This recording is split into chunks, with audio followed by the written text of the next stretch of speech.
Olá a todos. Dessa vez nós entramos nas cartas pastorais. Estamos quase no final da Bíblia, hein? E nós vamos entrar na primeira carta do apóstolo Paulo a Timóteo, seu discípulo, né? Aquele que acompanhou Paulo em muitas situações e que parece ter se tornado o pastor da igreja de Éfeso. E Paulo escreveu essa carta para ele, um rapaz jovem que tinha muitos desafios aí na sua vida, e dá algumas instruções que são muito interessantes para nós que estamos aqui meditando sobre sexualidade bíblica, sobre masculinidade bíblica. Então, no capítulo 1, por exemplo, tem um trechinho que ele fala sobre a lei.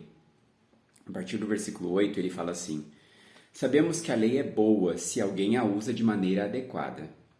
Também sabemos que ela não é feita para os justos, mas para os transgressores, insubordinados, para os ímpios e pecadores, para os profanos e irreverentes, para os que matam pai e mãe, para os homicidas, para os que praticam imoralidade sexual e os homossexuais, para os sequestradores, para os mentirosos e os que juram falsamente, e para todo aquele que se opõe à sã doutrina.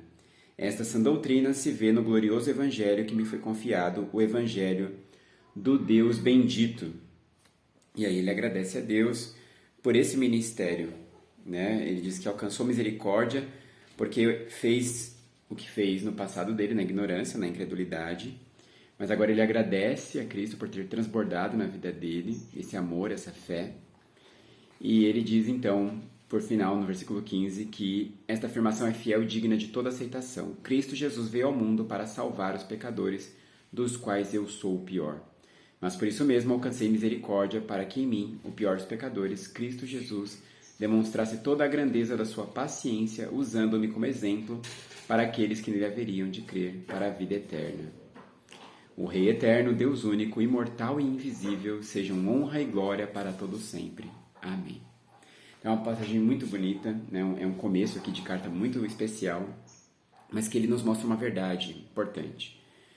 Somos pecadores? Somos. Paulo se coloca na condição de pior pecador. Eu sou aquele que mais fez coisa errada aqui, nessa lista aqui, homicida e outras coisas mais, eu fiz.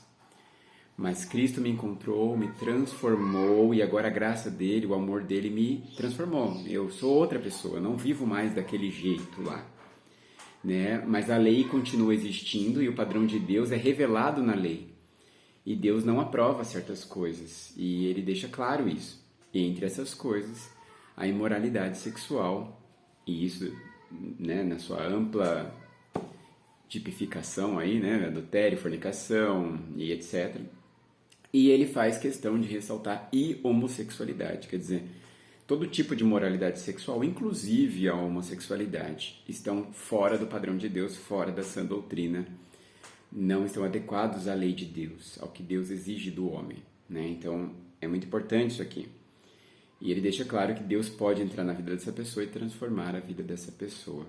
E o que é legal é que ele não acusa de fora, você é homossexual. Ele fala, eu na condição de pecador transformado, te digo que o padrão de Deus é esse, que você precisa de transformação, né? Então o capítulo 1 é muito legal por isso. Aí o capítulo 2 vai nos falar de um padrão para as mulheres. Ó, versículo 9 diz: quero que as mulheres se vistam modestamente, com decência, discrição, não se adornando com tranças e com ouro, nem com pérolas ou com roupas caras, mas com boas obras, como convém a mulheres que declaram adorar a Deus. Então, olha, um padrão de beleza feminino aqui não é os acessórios, né? A sensualidade, a roupa e tal. Boas obras, mulheres que têm atitudes bondosas, que fazem o que é certo, né? Então isso é o que vai adornar essa mulher, é isso que vai fazê-la ser alguém elogiável, desejável, uma mulher que faz o bem, né? É claro que ela não vai ser descuidada, né? A mulher não vai deixar de cuidar da sua aparência, da sua beleza, mas ela não vai fazer disso a prioridade, ela não vai fazer disso a marca dela, sabe? Então isso é o capítulo 2 nos mostra.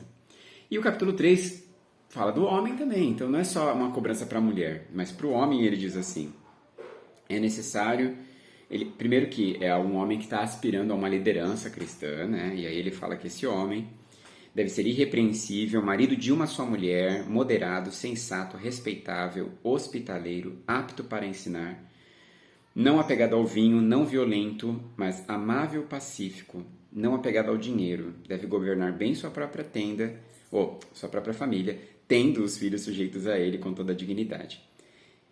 Pois se alguém não sabe governar sua própria família, como poderá cuidar da igreja de Deus? Não pode ser recém-convertido, para que não se ensoberbeça e caia na mesma condenação em que caiu o diabo. Também deve ter boa reputação perante os de fora, para que não caia em descrédito nem na cilada do diabo. Os diáconos, igualmente, devem ser dignos homens de palavra, não amigos do vinho, nem de lucros desonestos. Então, veja só, né? Ele está traçando um padrão do modelo da liderança masculina na igreja, mas que serve como modelo para toda a masculinidade da igreja. Porque se eles são um modelo, eles devem ser imitados e todos os homens da igreja devem ser desse jeito. Irrepreensíveis, fiéis à sua única esposa, né? Homens não violentos. Vamos falar então sobre essa questão da violência contra a mulher. Né? Esses homens não são violentos. Eles não saem gritando com as suas mulheres, batendo nelas, batendo, espancando os filhos. Não funciona assim. É um homem não violento. É um homem muito pelo contrário, como ele diz aqui, pacífico, amável, né? O versículo 3. Então olha o traço da masculinidade que é desenhado aqui. É um homem que sabe governar a sua casa. Ele não precisa sair no grito e no espancamento para fazer isso. Mas ele faz isso com a autoridade do amor, da paz, da graça. Ensinando a palavra de Deus, sendo exemplar, e por isso ele é obedecido, ele é respeitado. Né? Isso é muito legal de observar aqui. Então é um padrão de masculinidade muito bacana, de alguém que não deseja se destacar na liderança tal, porque sabe que está no começo, que está aprendendo ainda, é uma pessoa humilde, portanto, né? Uma pessoa que sabe o seu lugar, sabe buscar sabe o caminho, né? E não se precipita e tal. Então, esse é um padrão de masculinidade muito bacana, né? É um homem que zela por ser fiel à sua única esposa, e amável e pacífico. Então ele é respeitável e respeitador, vamos pensar assim. E aí depois, no capítulo 4, a gente também tem uma instrução a Timóteo que é interessante. Ele diz assim: o Espírito diz claramente que nos últimos tempos alguns abandonarão a fé, seguirão espíritos enganadores e doutrinas de demônios. Tais ensinamentos vêm de homens hipócritas e mentirosos, que têm a consciência cauterizada, proíbem o casamento e o consumo de alimentos que Deus criou, para serem recebidos em ações de graças, pelos que creem e conhecem a verdade. Tudo que Deus criou é bom, nada deve ser rejeitado, se for recebido com ação de graças, pois é santificado pela palavra de Deus e pela oração. E aí depois ele fala assim: se você transmitir essas instruções aos irmãos, será um bom ministro de Cristo Jesus, nutrido com as verdades da fé, da boa doutrina que você tem seguido. Rejeite fábulas profanas e tolas, exercita-te na piedade. O exercício físico é de pouco proveito, a piedade, porém, para tudo é proveitosa, porque tem promessa de vida presente e futura. Esta é uma afirmação fiel e digna de plena aceitação. Se trabalhamos e lutamos é porque temos depositado nossa esperança no Deus vivo, o Salvador de todos os homens, especialmente dos que creem. Ordene e ensine essas coisas. Então olha que interessante. Não é para ele, como homem, entrar nessa jogada legalista de achar que certas coisas são proibidas e ele tem que ser extremamente santo nas aparências. Tem um grupo aqui que é tão radical que até o casamento é pecado, porque sexo é pecado. E isso é ridículo. Né? Então Paulo fala, não, esquece isso aí. Esse pessoal que faz tudo num zelo absurdo de aparência, cai fora. Por outro lado, também não vai para essa coisa dos gregos, né, de um corpo escultural, se preocupando tudo com essa questão da sensualidade. Foge disso também. Não dizendo para ele não cuidar da saúde, porque até o Paulo termina a carta falando para ele cuidar da saúde. A questão aqui é, não caia nessa das aparências, nem da aparência religiosa, sagrada, falsa, nem da aparência musculosa, saudável, que também não tem muito proveito. Tem proveito para ele, como saúde. Mas faça da sua vida uma vida de piedade, se exercite na piedade, é isso que ele está falando, né? Seja alguém que treina como fazer boas obras, seja alguém que treina como praticar o bem, seja alguém que treina isso, seja bem treinado nisso, ensina isso para as outras pessoas. porque aí você vai cumprir bem a sua missão aqui na Terra. É isso que Paulo está dizendo para ele. Né? E aí ele termina, eu termino aqui no capítulo 5, né? Mas depois a gente segue mais para frente falando da segunda carta de Tito, mas hoje eu quero terminar com o capítulo 5. Lá pelo versículo 17 ele diz assim: os presbíteros que lideram bem a igreja são dignos de dupla honra, especialmente aqueles cujo trabalho é a pregação e o ensino, pois a Escritura diz: não amordace o boi enquanto está debulhando o cereal, e o trabalhador merece o seu salário. Não aceite acusação contra um presbítero se não for apoiada por 2 ou 3 testemunhas. Os que pecarem deverão ser repreendidos em público, para que os demais também temam. Eu o exorto solenemente diante de Deus, de Cristo Jesus e dos anjos eleitos, a que procure observar as instruções sem parcialidade, não faça nada por favoritismo.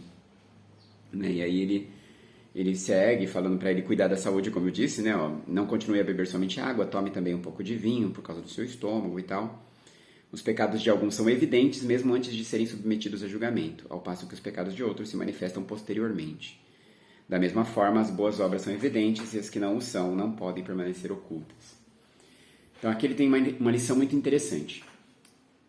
As pessoas mais velhas, mais responsáveis, que estão na liderança, devem ser exemplares.